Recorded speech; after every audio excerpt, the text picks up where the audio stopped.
Day 1196. I'm at church. I don't know what God's up to, what the enemy's up to. I don't know what's going on. So I get to church today, and our campus pastor is here. And I brought some stuff, and he's like, "What's that for?" I was like, "Oh, for the new believers class." He's like, "Oh, are you coming to that tonight?"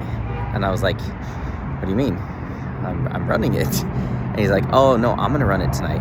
And I was like, "What?" He was like, "Remember, we talked about it a few weeks ago." And I was like, "I thought we talked about you coming to the class because you said you wanted to sit in on one and see the things that I'm teaching, not run it." And I was like, "Wait, does this have to do with me taking a 7-week break from being a leader so I can go run the class?" He's like, "Yeah." And I was just like, "So you're gonna run it tonight?" And I know I was probably unintentionally condescending, but like, really, you're gonna run it tonight? Like, people have an expectation. And I was just like, wait, but everyone thinks I'm running it tonight. Like, they're inviting like family members, someone's bringing their boyfriend, like what are you gonna teach? And he's like, oh, let's talk about it. I have to jump in it on a Zoom meeting or whatever, but let's talk about it because I can tell you need to talk about it. Because I was just like biting my tongue, definitely biting my tongue, just like, who in the world is making decisions at this church? Like, who's calling the shots here? And so, but he's like, "But I want you to be there. I want you to be a part of it." And so I'm just like, wow.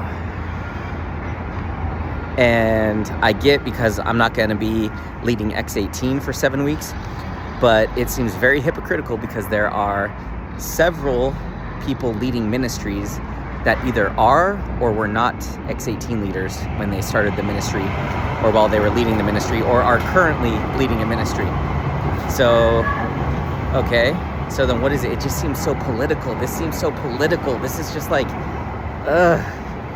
cringe. Like, so I don't know. I don't know what God is doing. I don't know if God is like, I don't know. I don't know what he's doing. I don't know what he's doing.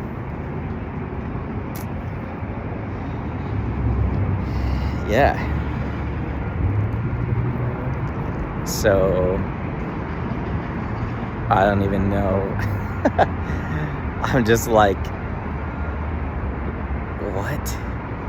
And I'm interested to sit in the class because all the people who've been coming to the class, they have a very high expectation. And the reality is, I just know that he hasn't been trained in the things that I've been trained in. Like, how's he going to teach? I don't know, but I'm going to talk to him a little bit. On one end, I'm like, man, you guys, like, people are growing. Like, this is the thing in this church that is feeding people the most, because their lives are being transformed. They're not just being motivated, they're actually being transformed. And you're going to take it away from them? It's like I'm being punished for succeeding. Like, you guys should be happy and celebrating that I actually get to go out to the world and go to another church and impact other believers, the body of Christ. And you guys should be excited for that. Like, that should be an amazing thing, but it feels like I'm getting punished for succeeding. Like, oh, yep, since you can't be here for the next 7 weeks, just on Thursdays, I'm going to be here every Sunday for all services, like always, serving like always. But it's like, oh, just because you can't be here Thursday nights for 7 weeks, now you can't run the new believers class and help these people. And like, it doesn't make any sense. It just seems so like BS, so political, just so worldly. So I'm just like, all right, well, if it's an attack from the enemy, God will use it for good. And if it's from God, then it is good. So I have to be open.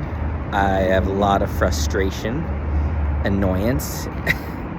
Just like, who's running the show at this church? Who's making these decisions? Because you guys are making some just decisions that don't make sense from a kingdom standpoint.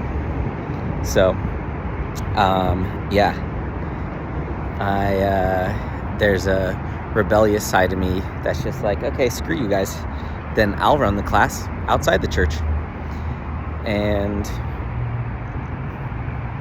Yeah. But I wouldn't do something like that unless God told me to do it. But it's just so sad. People are transforming, people are growing. They're being so positively impacted and transformed that they're inviting their family and friends. Like, so you're going to take that away from them and end up punishing them and hurting them and robbing the breakthroughs from them because I'm starting to succeed at what God has called me to do. Like, how in the world? Like, that's such a fleshly choice. That is not a spiritual choice. There's no way that something like that would come from God. No way. So, but either way, God will use it for good, so I don't have to worry about it.